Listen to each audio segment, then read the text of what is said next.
वैसे देश में उन्होंने कई बार भ्रम फैलाने की कोशिश की है।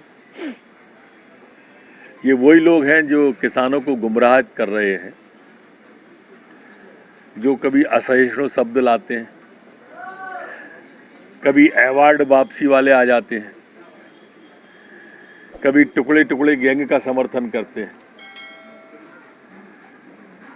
देश अब इन्हें समझ चुका है और इनके भ्रम में कभी नहीं आया। सीएए पे इनके भ्रम में नहीं आया, वो एनआरसी पे इनके भ्रम में नहीं आया।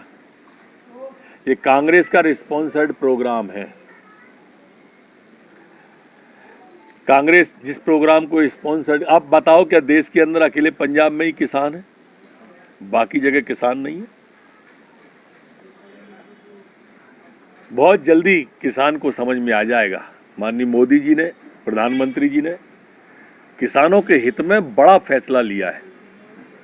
कांग्रेस इस बात का भी तो जवाब दे कि आज़ादी के बाद अधिकांश समय तक उसकी सरकार रही, फिर भी किसान कर्जदार क्यों रहा, किसान आत्महत्या पर मजबूर क्यों रहा।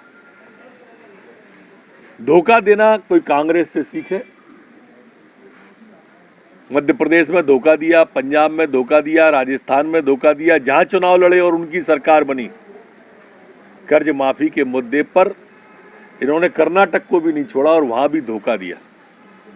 तो ये किसान की समझ में आ जाएगा। ये जो भ्रम फैलाया है, ये किसान कोई भी नहीं है, ये कांग्रेस के अधिकांश लोग हैं जो पीछे से उन्हें बरगला रहे। मैं समझता हूं उनकी समझ में बहुत जल्दी आएगा। पहली बार क्रांतिकारी निर्णय, किसान मंडी में आए, एमएसपी पे बेचे, समर्थन मूल्य पर बेचे, बाजार में बेचे, घर पर बेचे। स्वतंत्र पहली बार हुआ है आज़ादी के बाद। किसान बिचौलियों से मुक्त हुआ है, किसान पहली बार। इसलिए बहुत जल्दी किसानों की समझ में आएगा।